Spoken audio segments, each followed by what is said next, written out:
Dans le cancer de la prostate, il y a différentes cas de figure.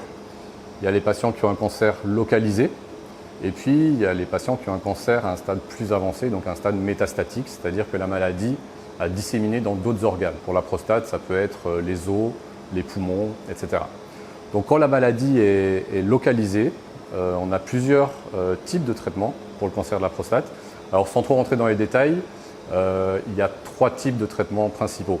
Il y a les traitements chirurgicaux, donc on enlève la prostate et éventuellement les zones ganglionnaires qui sont juste autour. Il y a les traitements de radiothérapie qui peuvent être couplés ou non à une hormonothérapie, ça c'est la deuxième possibilité.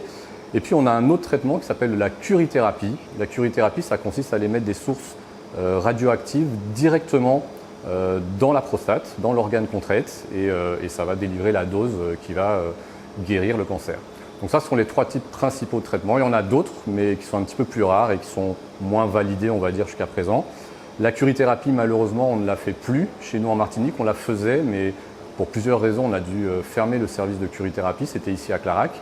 Et donc, on va surtout proposer en Martinique de la chirurgie ou des traitements de radiothérapie, couplés ou non à des hormones. Ça, c'est pour les cancers de la prostate localisés.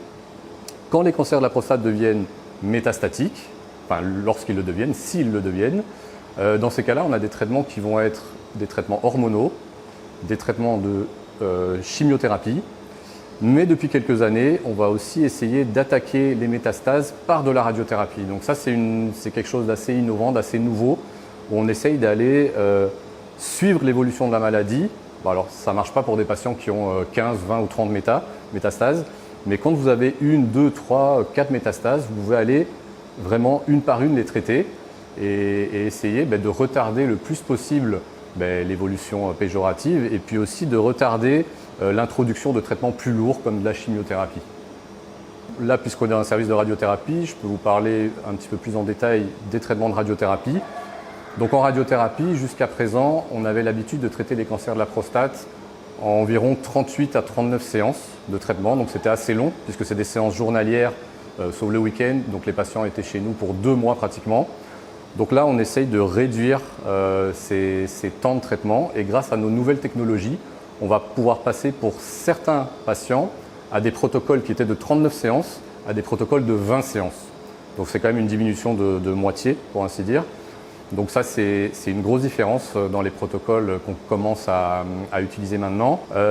Ces protocoles de radiothérapie peuvent être accompagnés d'hormones ou pas. Donc les patients qui ont des cancers qui sont un petit peu plus à risque, on va leur donner des traitements hormonaux concomitants à la radiothérapie et qui vont se poursuivre par après. Ça peut être des traitements qui vont de 6 mois jusqu'à 3 ans. D'accord ? Donc en fonction un petit peu de la gravité du cancer. Et le protocole, comment est-ce qu'on l'établit ? Ça va être établi dans ce qu'on appelle une réunion de concertation pluridisciplinaire, une RCP. Donc c'est une réunion où sont regroupés les radiologues, les radiothérapeutes, les chirurgiens, etc. Et donc là, on va décider pour chaque malade, en fonction des caractéristiques de sa maladie, mais aussi en fonction des caractéristiques du malade, est-ce qu'il est en bonne forme ou pas, est-ce qu'il a des comorbidités, on va décider de quel traitement on lui propose. Chirurgie, radiothérapie plus ou moins hormones, curithérapie, même si on n'en fait plus ici, mais parfois on envoie des patients en France hexagonale pour la curithérapie. Donc c'est vraiment lors de cette réunion qu'on décide du protocole de traitement.